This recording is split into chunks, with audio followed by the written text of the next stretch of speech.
Hello, Bozo in the Beret here, and we're in Terowie, near Peterborough in South Australia. Once a major rail hub for the nation. I'm not going to go on about it too much because I'm going to let you see the interpretive signs and also the photographs I've taken.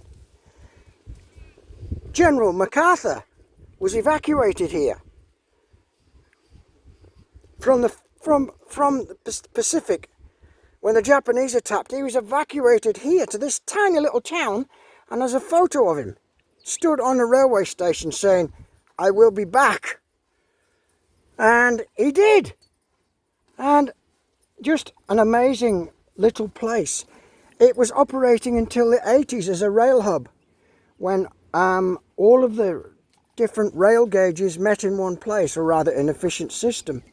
But they did, and all the different rail gauges met here, and goods and chattels were transferred from one train to another to reach their final destination. What a place! It used to have, up until the 70s, it used to have 2,000 population to run this town. Funnily enough, that reduced almost overnight to 100, and it's pretty much of a ghost town. You walk down the main street and it's like stepping back into mid-last century. You know, I mean, it really is, and there's nothing going on at all. It's a ghost town, but very, very historic. This is a very interesting place, probably one of the most interesting places I've been to on this whole odyssey. I went down the main street. The interpretive signs you'll see, they speak for themselves, but I went down the main street and took some photographs, and there was, of course, the ubiquitous Anzac Memorial in the middle of the main street. Beautiful memorials around Australia, they really are. I was once going to do a book on the memorials, but since COVID, I think that the Anzacs have been insulted by the cowardice that we all displayed. Well, that's not right. That most people displayed during the common cold virus that took over, and the attacks that were made on people protesting peacefully. But anyway, the Anzacs would be turning in their grave. But I took a picture of it. It's wonderful. Down the main street, the old buildings, you know, the old Federation shops. They've still got stuff in there. People just obviously got up and left everything in the window because it's covered in dust and it's not going anywhere. It's quite incredible. Walking down the main street, the dogs were off the lead. It was like, you know, I was expecting Clint Eastwood to step out of one of the shops and say, "Are you feeling lucky, punk?" You know?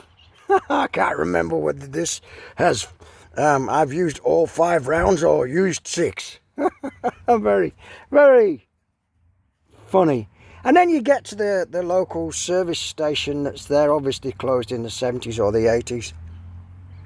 Servicing all types of modern cars, it says on the front.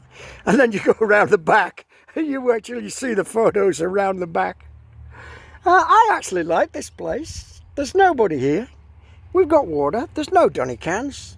We'll find them. We've got it all to ourselves. It's a tad barren. There's a big major road running by, well, a good 300, 400 metres away, but that won't be an issue. Very few people drive on the roads here after dark, I'll tell you that. So, it's great. I can let the dogs off. Big place. Anyway, this little Terowie railway station. What a piece of history. And we'll stay here overnight and leave for Euston in New South Wales tomorrow, probably. Anyway, I'm really enjoying this. I've really enjoyed this trip, and this has been one of the highlights. Enjoy the photographs I will attach after this video. See ya.